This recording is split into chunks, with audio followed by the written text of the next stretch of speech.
Now to campaign politics and how outside spending might shape the 2012 election like never before. Good morning, you're kind of here. When it comes to financing presidential campaigns, an entirely new playbook is being written. The traditional yardstick, the money raised by individual candidates, may count less this time. Instead, hundreds of millions of dollars may come from a relatively new political animal, the super PAC.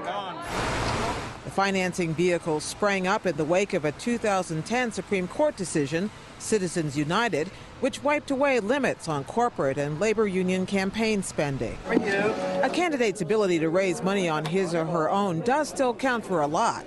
Financial reports released this weekend showed Texas Governor Rick Perry outpacing his Republican rivals, hauling in more than $17 million for the third quarter. With $15 million in the bank, he put away $500,000 more than former Massachusetts Governor Mitt Romney, who pulled in $14 million during the same period. No other major GOP contenders raised as much.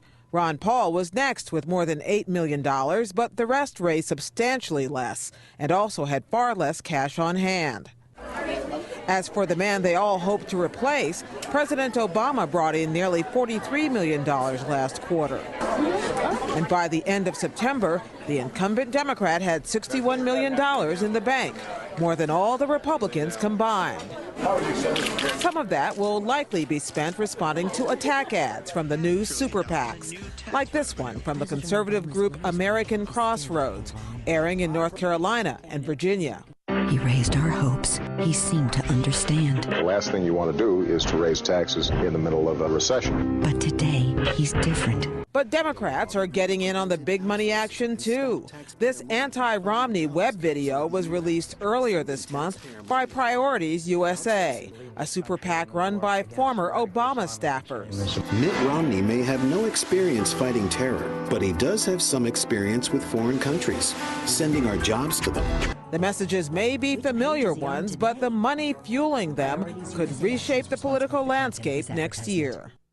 Joining me now to discuss this new landscape, Tara Malloy, Associate Legal Counsel for the Campaign Legal Center, a nonprofit organization that favors tightening regulations on campaign spending. And Hans von Spakovsky, Senior Legal Fellow at the Heritage Foundation, which opposes new regulations. He's also a former member of the Federal Election Commission. Since I almost got your position wrong there, Mr. von Spakovsky, let me start with you and ask, is it really going to change the landscape? Am I overreaching when I say that? Well, I think there's going to be more money spent on the election, but, we get more money spent on every election. That's a long-term trend. I think in the long run, it's actually going to be a wash because you have liberal organizations and conservative organizations raising money basically to oppose each other. And look, no matter how much money you have getting your message out, if voters don't like the message you're giving, you're still not going to win an election. Tara Malloy, it feels like we have these conversations every couple of years, and each time it's about more and more money being spent in new ways.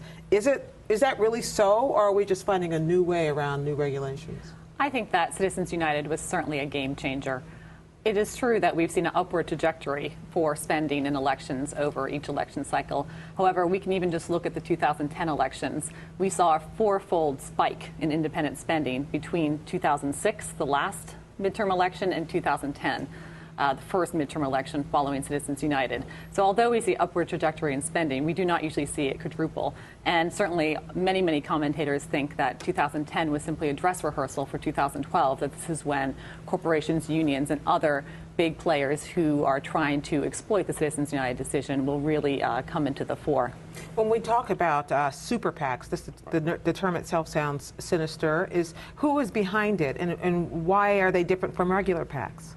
Well, the super PACs is a term to describe the new independent expenditure-only committees that could form. Basically, the Citizens United decision said that labor unions and corporations could spend unlimited amounts of money independently of candidates to convince voters to vote for or against someone. Without coordinating with the candidates. Without coordinating with yeah, well, that's a very important point. So these super PACs have been formed because they can raise money, not just from individuals, which is what PACs, political action committees, could do, but they can raise it from labor unions and corporations also. So there's a lot of money there that can be raised and spent on independent advertising and other things like that. Is this just spending on advertising? Is it not spending in any other way to support a candidate? I think that you're going to see a lot of dispute about how much these super PACs, these ostensibly independent committees, are tied or are not tied to individual candidates' campaigns. Again, in 2010, we saw some initial super PACs. For instance, American Crossroads, the Karl Rove-led group, was the largest. But they did seem to support multiple candidates. What we've seen in 2012 is candidate-specific super PACs arising. Almost every single candidate for the Republican presidential nomination now has their own super PAC. And when you start seeing these type of connections between the candidates and these ostensibly independent groups. You said it twice, ostensibly independent. Yes. Do you have any evidence that there's a connection? Well, I'll say some of the factors that we are concerned about. First, these super PACs are often established and led by former staffers to the candidates. It might be a staffer, it might be a former chief of staff. That's one connection. Secondly, the Federal Election Commission, the agency that looks over campaign finance law, has allowed the candidates that are the beneficiaries of these ostensibly independent expenditures to actually do some large degree of fundraising for these so-called independent groups. So we're seeing a tighter and tighter nexus between the beneficiaries of this independent spending and the so-called independent groups. And this, of course, raises the specter of possible political influence and corruption. Hans von Spakovsky, does it make a difference if this money is spent coordinated or uncoordinated, independent or ostensibly independent from the campaigns, if we know about it, if it's all written down somewhere? Well, no, it does make a difference because, in fact, look, the FEC, the Federal Election Commission, has issued regulations, and the regulations govern when something is being coordinated. And if a candidate is coordinating the messages that are being sent out by an independent group, that's no longer an independent group. And in fact, though that kind of spending then can be attributed to the candidate, and there may be violations of federal law. Independent expenditures have to be exactly that, independent, and that makes a big difference in whether or not it's being coordinated or not. But if it's candidate specific and the person running the super PAC worked 6 months ago for President Obama, say, isn't that just a loophole? What's the difference? Well, the difference is, again, if you look at the regulations, there has to be actual consultation and coordination between them. I as an individual, should not be barred just because I used to work for someone from then going out, if I think they ought to get elected, from getting other friends to help me and to putting together an organization to help them, as long as I am not simply acting as an official surrogate of the campaign. Part of this rule means that you have to disclose. And in fact, that has turned out to be a disincentive for some corporations to want to form these super PACs. So isn't that exactly as intended? Well, I think that another important point to make is that super PACs are not the only new beast on the scene. Oftentimes, these super PACs are forming first a political committee, which, as you said, have to operate fairly transparently. But at the same time, they're creating a sister organization that is a nonprofit group that is far less regulated.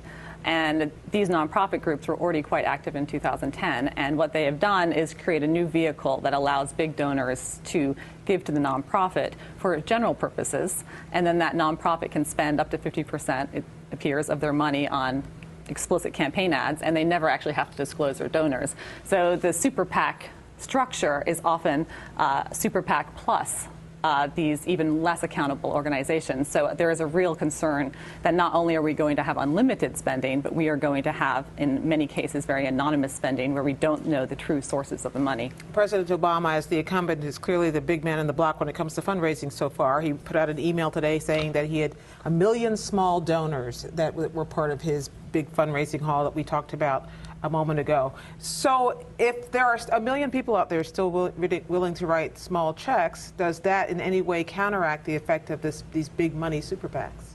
I think it does. Look, he raised $750 million last time around. It was the largest amount that any presidential candidate had ever raised, and he basically overwhelmed his opponent with his campaign spending. I still think he's probably, I think they're aiming to raise $1 billion this year, and I think that in large measure will also help counter some of the money that's raised against him. Plus, remember, there are going to be a lot of liberal organizations also raising money to try to help him get elected. I think in the long run, like I said, I think it's going to probably be a wash. Is it a wash? Do individual campaigns no longer have an edge? I think the problem is that it's not simply a lot of money that's being spent. It's money coming from very few concentrated sources. A campaign finance reform group is not necessarily just concerned that there is more money, maybe millions more being spent. It's concerned that there are just certain donors that are able to give millions, sometimes tens of millions, to influence the election. And of course, the common sense question arises, what do they expect in return for this type of money? And this is the problem of corruption and appearance of corruption that the Supreme Court has always respected as being a compelling reason to govern money in politics. Tara Malloy at the Campaign Legal Center, and Hans von Spakovsky of the Heritage Foundation. Thank you both very much. Thank you. His money on his or her own does still count for a lot.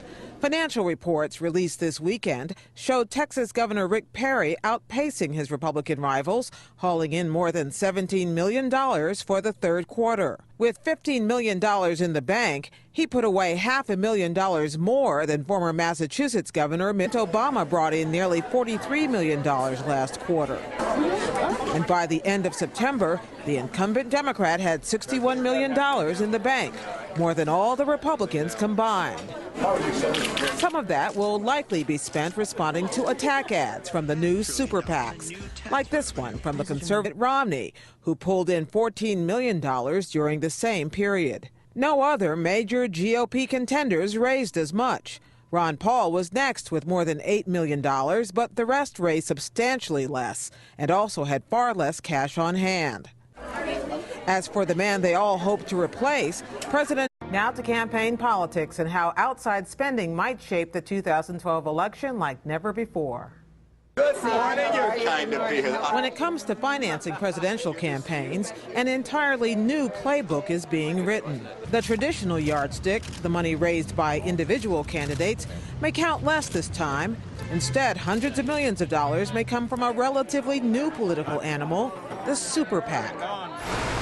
The financing vehicle sprang up in the wake of a 2010 Supreme Court decision, Citizens United, which wiped away limits on corporate and labor union campaign spending. A candidate's ability to raise